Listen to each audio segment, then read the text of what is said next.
Hey everyone, this is Heidi coming to you from sunny Florida. This is my YouTube channel, episode 21. I'm going to talk about knitting, crocheting, and cross-stitching today. A warm welcome to any new viewers out there. I hope you liked the episode, and if you do, I would love it if you would subscribe and give me a like.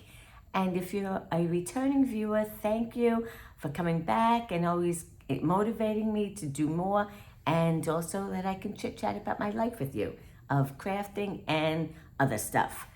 So if you'd like to find me other than YouTube, I'm on Ravelry and on Instagram as Yarnery Heidi. So welcome. Everybody's buckling down here, expecting some form of a hurricane.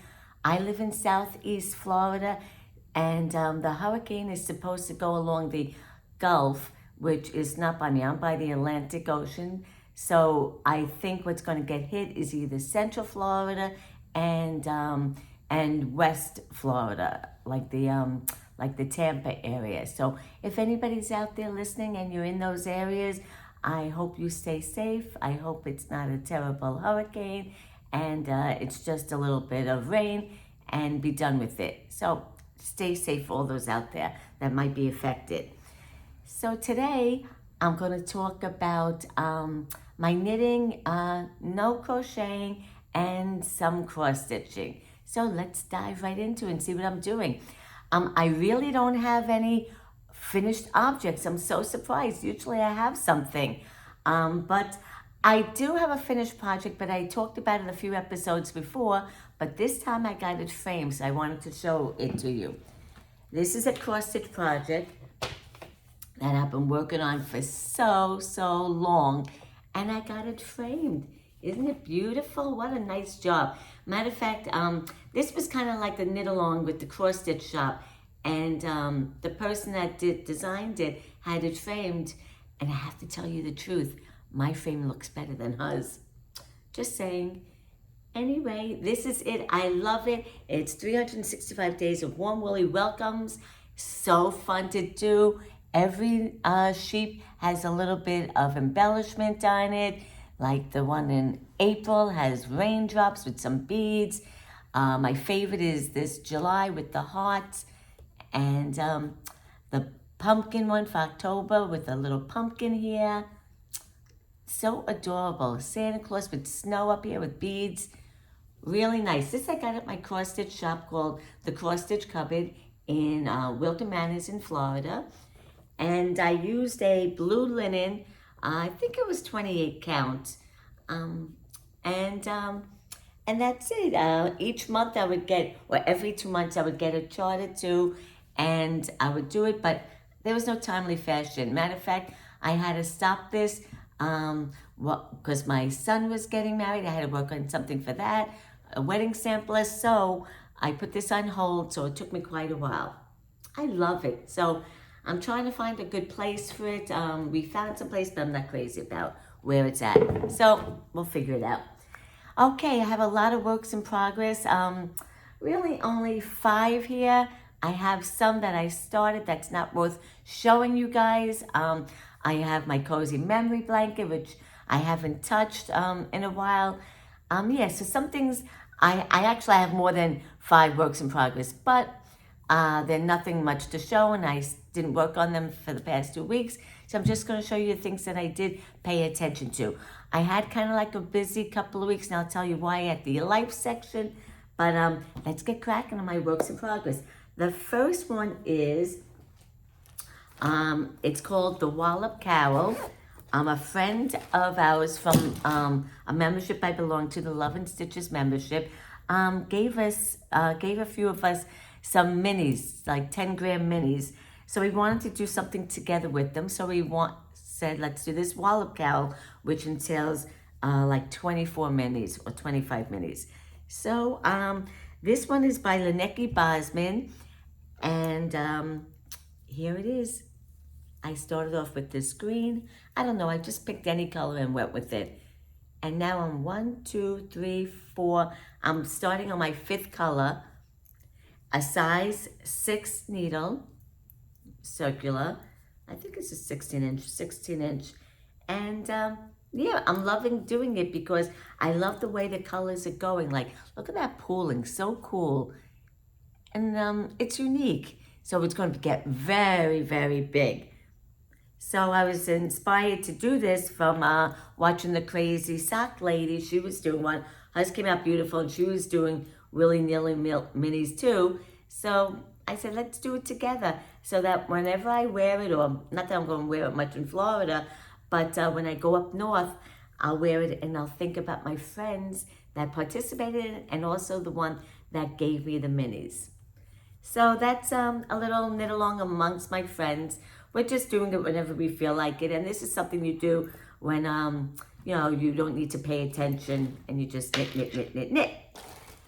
So that's my wallop cowl. I love doing it, and I gave that a little bit of love this week. Okay, the next thing that I have is I'm doing another Musselburgh hat by Isolde Teague, and here it is. This one is going to be gifted to my boyfriend's son. He keeps nagging me to knit him a hat. I'm finally doing it. And I figured a Musselburgh is perfect to do. I mean, I got a long ways to go. I got to go like 20 inches on this. So it's on a size 3. And the yarn is, I got it at my yarn shop. I don't know it too well. It's Round Mountain Fibers, the Botany collection, and the colorway is Succulent Green. Yeah, so just pitter-pattering away with this. It's, at this point, it's just knit, knit, knit. So I pick it up when I'm in the car or just watching something I need to pay attention to. So, yeah, Musselburgh hats are fun to make. And I have to say, this yarn is a little rough. Definitely going to block it. And hopefully it will soften up. It's a little rough. So I'm praying that by me blocking it with some soak, or I use Succulent, and hopefully that will soften up the hats. Yeah, so that's my Musselburgh hat. Hopefully he's knit worthy. I have no idea. I don't want to see the dog playing with it, but you know what they say? You give it away, they can do whatever they want with it, and I know that's true. But maybe I'll get lucky and he'll wear it and get good use out of it during those cold winter months. Plus, he doesn't have any hair, so it would be perfect. Okay, moving along. I don't think I have that much today.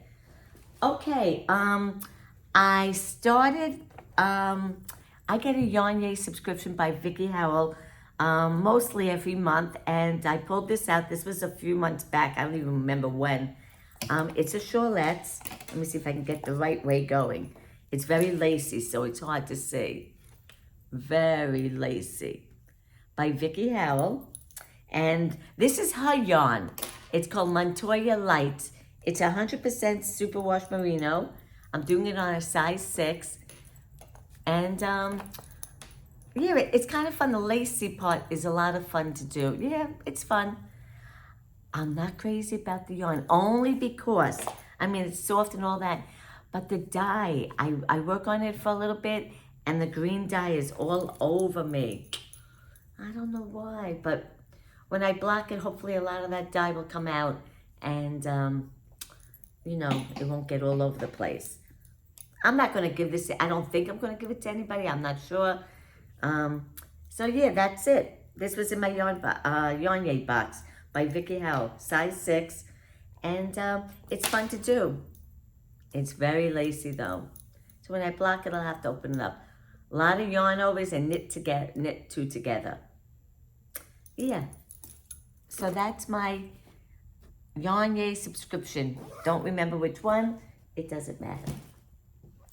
Okay. Finally, on my last knitted project, I pulled it out of timeout. I was working on the Ranunculus sweater by, what's her name? Midori Hirose. And everybody was doing it, and they said, oh, it's so custom to everybody. Anybody can make one, will fit you because it's made loose. And so I said, yes, I want to do it. So I was doing it so well. Then I got confused to do the sleeves, short sleeves, long sleeves. So I ended up binding off instead of going on to the sleeves because It said if you want short sleeves, do this and then bind off. No, that's not it. You go do the long sleeve section and then you just stop where you want it to end. So I did that part. And then I went to try it on one of my barber wires or whatever. Stitches fell off. It was a big catastrophe. Put it in Tom out and I said, that's it, I'm done with you. So I pulled it out. I said, but I really like it. It's coming out so pretty, but I screwed up. So I said, let's see if I can put it back on and I had a lifeline, go back to that. But you know what? When I lost stitches and I went to the sleeve section, I had to take markers out. So all the markers were out. I don't know where to begin. I lost stitches. So I said, to heck with this. I'm starting over. And that's what I did. I started over the ranunculus. I'll show it to you. By the way, it's housing in my beautiful quilted bag by CB Crafty Girl. That's Carla from Carla Knits podcast. And I'm so glad I started over because now I split for the sleeves and I'll just make them as long as I want them, but they're going to be short. This is for me. Excuse me. I got a frog in my throat. Look at this. I am loving it. Oh, it is so nice. So you see I split for the sleeves. I'm just going to make them a little bit longer. So what's great about this pattern, it's used on a size 10. So it goes pretty quick. But for some reason on the body, it's not going quick enough. And I'm using yarn that I won from the Mystic Yarnery. That's Holly Beth. And the colorway is my own colorway. She named it Heidi's Fairy Flowers. And I've tried it on several times to see how it's fitting. So far, so good. I still got a ways to go with the body. Now, I'm afraid I'm going to run out. Look, I hope this will make it to the body. But I do have plan B. If it makes it to the body, but then I have to do ribbing, like a 2-inch ribbing, and also the sleeves, I have some gray yarn. So, that out of my stash. I think that will be all right if I use that for the ribbing down here. Let me see, hold on. Some ribbing down here and for some of the sleeves, and I think it will be pretty. Nobody will know unless us knitters tell each other. Somebody off the street will not know that I ran out of yarn and added that color in. But it's so pretty. I loved this part, this lace on the yoke. I loved it so much. It was so fun to do. So, well, hopefully I'll have it done by the next time. I don't know, because with just doing the stockinette part of the body, I get a little bored. So after a little while, I'm like, time to do something else, because you got to do, like, for me, 10, 12 inches of stockinette. And I'm like, when's this going to end? And that's where I'm at now. So it is coming out so nice. I'm so happy I do it. Let's see how it goes when it gets down to the bottom. I hope it doesn't look too frumpy. I mean, I always get worried about that because first it's got to get past these babies. Then I wanted to get more fitted. I don't know if I'll have to do decreases. I'm waiting for it to get, to a point where I can see if I need to decrease before I do the ribbing. So that's my ranunculus sweater. I love it. I love the way it's coming out. I have no idea how it's going to fit down there. That will be the real test, but I keep trying it on. And I use those barber wires. Let me show you if nobody knows what they are. I have it on the sleeves, but I'm still not a fan of these barber wires because the stitches come off no matter how gentle I am with it. Hello, where are you? No matter how gentle, they still come off. This is what a barber wire looks like. This is a long one. This is the one I've been using. And believe it or not, they still came off. It's a little hollow tube in there where you attach the needle and then you gently, and I mean gently, slide the stitches on it. I say the stitches came off at least 4, 5, 6 times that I've done this. So I don't know what I'm doing wrong. I'm as gentle as can be. And they still come off. So, But I do like it. If you do it right, it goes much quicker than putting it on waist yarn or anything like that, or a stitch holder. It does go quick once you get them on gently, very gently. So that's my ranunculus. Okay, now that's what I have for my works in progress this time. I have other things, like I said, that I didn't give any love to. I'll probably pick up on some of them next time. But I started a new cross-stitch project. Oh, I'm just loving cross-stitch lately. Hold on, I just want a sip of my decaf coffee. Okay, I saw this. I get influenced very easily. The cross-stitch shop. Now she even calls me when things are coming out. That's how much she knows. It doesn't take much to twist my arm. So she showed me this cute little cross-stitch pattern, chart, whatever. And I was like, yes, I love it. It's so adorable. Beach, please. And I started it. And I have to tell you, it is so fun to do because all these little motifs don't take much time and they come out so cute. And when you see the pictures like this, it doesn't do it justice of how it really comes out on the fabric. So I think this is I don't know if this is 32 or, I don't know. I can't tell, 32 or 28 count linen. It's a little rough. I don't know which kind this is, but it's a little rough. And look how sweet. I did the seashell, and then now I did the pelican. I'm just using DMC floss. Some came from my stash, and some I picked up at the, one of the stores. And it's so sweet. So I got to make a lot of these motifs. And you know what? When they're small like this, they go quick, the little motifs. So, each night or whenever I feel like it, I'll do another one. And before you know it, I'll have another project. This I'm going to gift to somebody. So, yeah, so this I got from the Cross Stitch Cupboard. That's my local cross stitch shop. I'm so thankful there's one close by. If not, I would have to go online. I know one up in New York. If I needed something, I can just do online there too. And yeah, so that's it. So I have all the colors in here and snip, snip. I just want to show you something else. I have these scissors that I use for my cross stitching. I mean, I have a few different ones, but this one is special because my friend Marie made the fob. This is called a scissor fob. And you attach it to the scissors. So if you drop these scissors, because of the weight of the fob, it won't land on the point of your scissors and ruin them. But this is so beautiful. And every time I stitch, I think of her because she made this for me.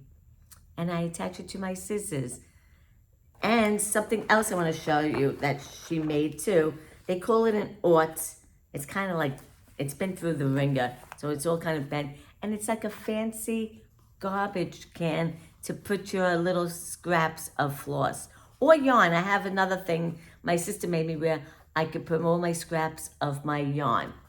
So this is called an aught. And when I snip, snip, my ends of the floss, I put in this little fancy garbage can.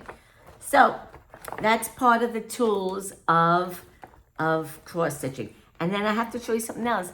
I am so blessed because so many people do such nice things. Somebody made me this needle book from an embroidery club that I belong to that's no longer in effect. And I love it. I keep my needles in here and also my floss of what I'm doing on this project in here. And I like it because in the back is my initial H. So this is a needle book that you put your needles, you can put the scissors in there and your floss. So you're ready to go when you do a project. So that's, can you imagine somebody made me this, somebody made the scissor fob and the little aught, the fancy garbage can. And when you do these things, it reminds you of those people. It's really such a nice thing when you're giving somebody that's so worthy of it and you really appreciate it. Okay, so that's all my works in progress for now. I have a few acquisitions and that's it. This is going to be short. Okay, this is my first. Oh, you hear that banging? That's my friendly cardinal. He's saying hi to me. I have a cardinal for about a year and a half that comes to my window almost every day. And I have to think of that that's my parents keeping an eye on me. Okay, so back to my acquisitions. I had to get these because Halloween's coming and I really don't have that many stitch markers or progress keepers for Halloween. So I got this from, because she posted on Instagram. See, I'm just twist my arm. These cute stitch markers for Halloween from the White Rose Fiber Company. And that's Courtney from the Knit Now, Swatch Later podcast, which I love. So aren't these cute? Oh, the pumpkin, the jack-o'-lantern. What is this, a cat with a witch's hat? I can't wait to start using October 1st. I'm bringing out my Halloween stuff. And speaking of Halloween, I had to get this too. A bag from CB Crafty Girl. Isn't it so sweet? Oh man, I love it. And that's Carla from the Carla Knits podcast, another podcast I watch. And it says trick or treat on it with all kinds of goodies for Halloween. And inside is like a little colorful rainbow polka dots. And I love this purple on top. So pretty. I love this bag. So that's, and then it's a drawstring. Really snug. It's made so well, these bags. Like they're not flimsy at all. This bag is not flimsy. I have a few of her bags and I am loving them. And then a little tag with her name on it. CB Crafty Girl. Love it. Very sturdy bag. It's beautiful. So I can't wait to put a project in there. I'm going to be doing a knit along soon and for Halloween, and it's going right in that bag. Okay, the last and final is a few months ago, I don't even remember when, I participated in a podcast giveaway from the Nitty Witch, and I really totally forgot about it. So I watched her recent episode a couple of episodes ago, and then she said, oh, we have a giveaway winner. And while I was watching, she mentioned my name. I was like, oh my God, I like screamed out loud. I didn't even remember when I did that giveaway, when I commented on it. I don't even know what the giveaway was for. Was it because she reached a certain, maybe 1,000 subscribers? I really don't know, but I made a comment and I won. So I have to show you what she said. So beautiful. Oh man. I'll start with the yarn first. Look at this beautiful yarn. I never knit with this this brand, the Lemonade Shop. And the colorway is Waikiki. I guess it's like Hawaiian. And it is sock 400 yards and it's 80% superwash merino and 20% nylon. Socks are in the future. So sweet. The Lemonade Shop. Never ever used them. So that will be fun to check it out and see how they knit up. I can't wait.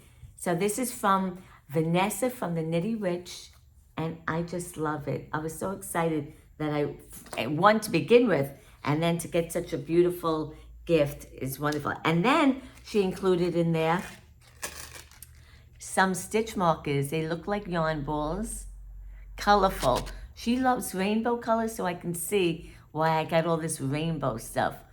So I'm a stitch marker collector, so this is perfect to add to my collection. So when I work with that yarn, I'll use those stitch markers. Then she included this little tin to pitch my stitch markers in, which I use. I use tins like this because I don't want my stitch markers, when I'm doing a project, to go down into that bag and then like searching for them. So I do put stitch markers in a little container, things like this, so that they're all intact. And when I need them, just pull out the tin and here they go. Oops. So that's really pretty too. I love it. And they're like roses because her name is Vanessa Rose. Perfect.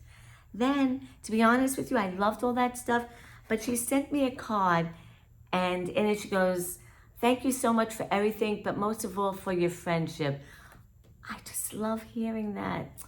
You know, I met her through the Love and Stitches membership, and then I had the privilege and the honor to meet her at a Panera Bread up in Orlando when she came in to visit a family in the West Coast, but she came to meet us in Orlando, and what a lovely person. And I got to sit and talk with her.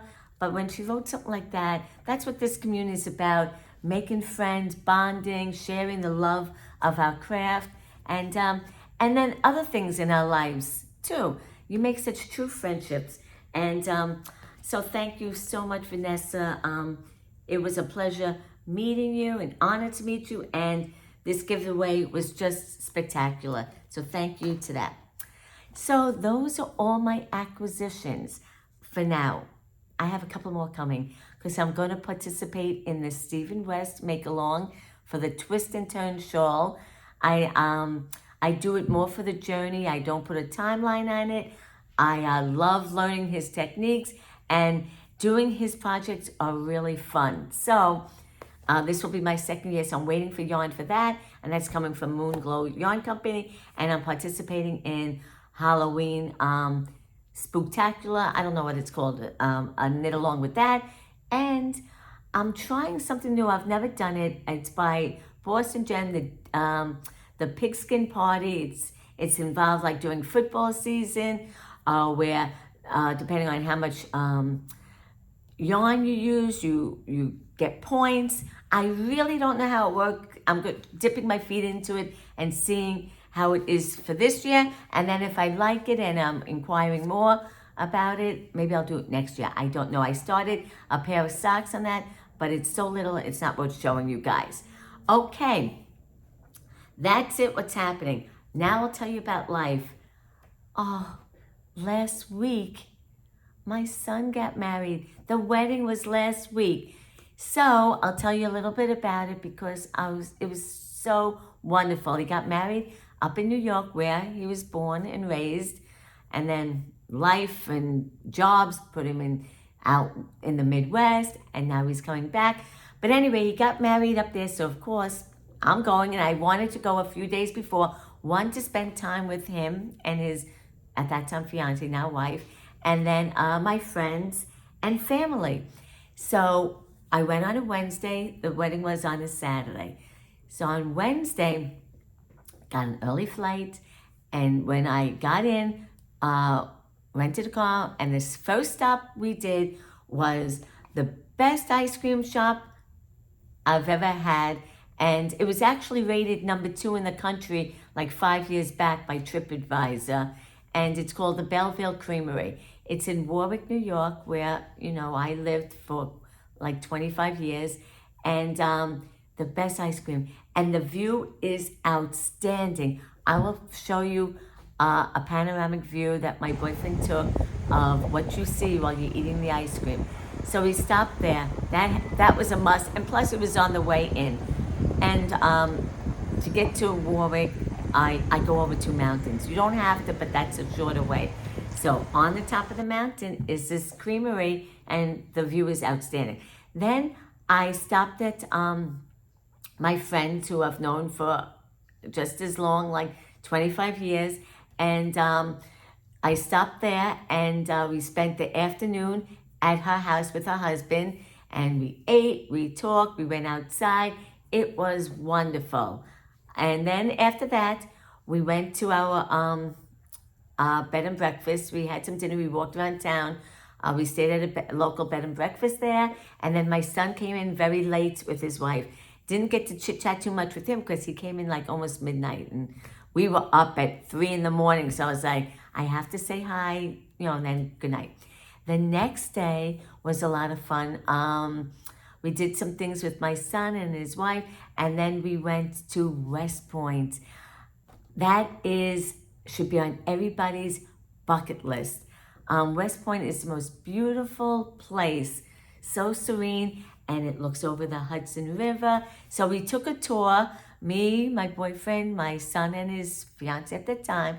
We took a tour of West Point. We stopped at the chapel where the cadets get married, Trophy Point, where a piece of the chain where they had in the Hudson that they took out and they put there. There's a bunch of statues of past presidents that went to West Point. It is a beautiful place. I once went there during Labor Day weekend, and they have concerts on Sunday there for free. And Labor Day, they have the same thing, a free concert. And at the end, they have fireworks. They play the 1812 Overture, and they have cannons going.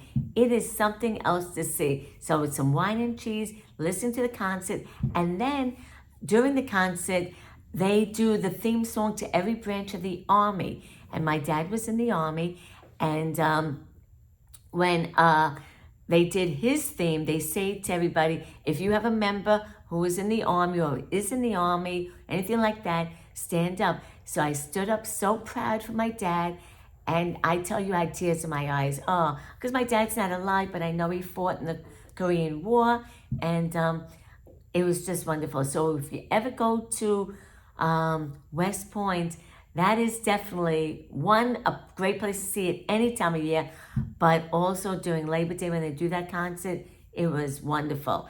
So that was West Point. Then we also, after West Point, not far away, about 40 minutes away, is the walkway over the Hudson. It used to be a railroad that went over there, but then they made it into a walkway, and that is stunning. You see the Hudson Valley, and it is beautiful to walk way over the Hudson. So that's another landmark if you ever go into New York. When people think New York, they think of Manhattan with the big cities and all that, but up further north is just a beautiful part of New York. I know a lot I've done a lot of hiking, and New York to me is a beautiful state. So we did the West Point thing. Then the next day, people were starting to arrive. It was a Friday, people arriving, and we went to the place where my son was going to get married. It was he rented a historic building. It was called the Old Baptist School Meeting House, and they only opened it up for special occasions, of course for a fee. And we were all met there, kind of like a little rehearsal. But my son said to me, "Do you want to go upstairs of this? It's like a church, but it was a Baptist meeting house."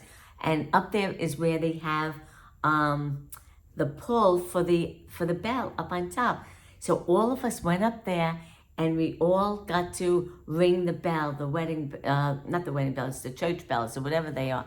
And believe it or not, I could not pull it hard enough to get the bells to ring. Everybody else did it. I don't know why I couldn't do it. Maybe because my finger, I don't have strength in this right hand, but it was so cool to do. And what was even cooler is my son showed me that there's graffiti up there, and people signed their names, and one of them was from 1904. Isn't that amazing? Over 100 years ago, somebody there was a few names, I didn't read them all, but I saw this one. They put the date, 1904. So they preserved and they saved that piece of that church up there. It was so cool. So that was that. We went there, and then I had a dinner. I hosted a dinner for all the people involved, or friends and family. I didn't care. I just wanted everybody to be together. Everybody was welcomed, and it was a great a setting for the wedding. Everybody got to talk, and it was more relaxed, and it was wonderful. That was Friday. Then Saturday, the big day. Got the hair done early in the morning. Met up there. Pictures here and there. But the coolest thing was, one of the coolest things is my son rented a 1950, I think it was a Thunderbird, yellow Thunderbird, and he drove up. There was a little spot that he could park in, and that was a hit. After the wedding happened. It was beautiful, short and sweet. My son, I walked my son down the aisle, and he put me in my chair. So beautiful. Anyway, afterwards, when everything was done, they were doing pictures. So many pictures were taken with that car. It really was a showstopper. So who knew? He rented it because he wanted to get away in that car and drive up to the reception and, just, go along the countryside. Who knew that it was going to be such a big hit with picture taken and all of that? I'll show a picture of that, of him in the Thunderbird with his wife. So the wedding ceremony was beautiful. my son broke the glass. It was a non-denominational ceremony, but they added a little tradition in there where my son broke the glass and the officiator said some Hebrew prayers. But it wasn't a religious ceremony at all. They just added that little touch in there. So that was all fine and dandy. Then afterwards, some of us went back up to that Belleville Creamery, the ice cream place, because the view is just outstanding. So we had some ice cream there with a few people there. Then we headed up to the reception, which was about an hour and a half away. And that was in a beautiful hotel that used to be a train station there. And wonderful. They had a cocktail hour. And the reception was beautiful. They put my son and his wife up in the chair. Nobody expected that, but my nephew-in-law asked if my son would mind, if they would like to do it, and they did. I'll show a picture of them up in the chair. It was just spectacular. And then I had a really sweet and tender dance with my son. They called me up to dance with my son. I danced to The Wind Beneath My Wings, and it was the most tender, sweet moment I ever had with my son. And just true love. Just being with my son in that way was just, a special moment. And anyway, it was a wonderful wedding. Then, of course, all good things come to an end. They had an after-hours party, but mostly for the young. And if I wanted to come, I could, but I couldn't stay up. I was up so early getting ready, and then the whole day, it's wearing on you. And then I had to leave the hotel by 6 a.m. to catch my plane the next day. So I said I'll try to come. I couldn't do it. The next morning, we left the hotel by 6. We had to drive a couple of hours to the airport, give back the car, and blah, blah, blah. But I have to tell you, I was crying on that plane. I have to be honest, I was crying. As much as I love Florida with the weather and all that, there is something about New York, my family and friends there, my lifestyle. I really love New York too, and I miss everybody and what I had there too. So I was really sad. And then my boyfriend's so sweet that night, and he'd never been to that part of New York, and he thought it was gorgeous and loved it. Even going up to the reception, it was in Pennsylvania. That part of Pennsylvania was gorgeous. He loved it so much too. So he started looking for like a little place for us to buy, like for a couple of months of the year, for when he retires and me retire, but even before, so where we could go for long weekends or a holiday, anything like that. He started looking. So we're going to look for a place that I could be closer to my family and friends. And now my son is going to be looking to, buy in the place where he was born and raised. Well, not born, but raised. And so I hope to be back in New York just even for a short time so I can spend time with everybody, because I really missed it. And what didn't help was the weather was so spectacular, perfect. Mid-70s, you didn't have to wear anything over, and you weren't hot. Every day that I was there was perfect. And you know what? That didn't surprise me, because fall in New York is just beautiful. So that made it harder for me to leave. And anyway, so I'm cross my fingers that soon enough we'll find something when things cool down with the real estate market, and head that way. And then we'll be closer to his kids too, who live in Pennsylvania. But it's better than a plane ride. It will be a car ride instead. So I'll keep my fingers crossed. So that was my wonderful weekend. I really loved it. And now I'm back to the old grind. And that's it. I'm not going to blabber anymore about things. So I'll end it here. I want to wish you love and peace in your life. And everybody, I'll see you next time. And if you like this, subscribe and you'll see what I'm up to next. Have a great week, everybody. Bye-bye.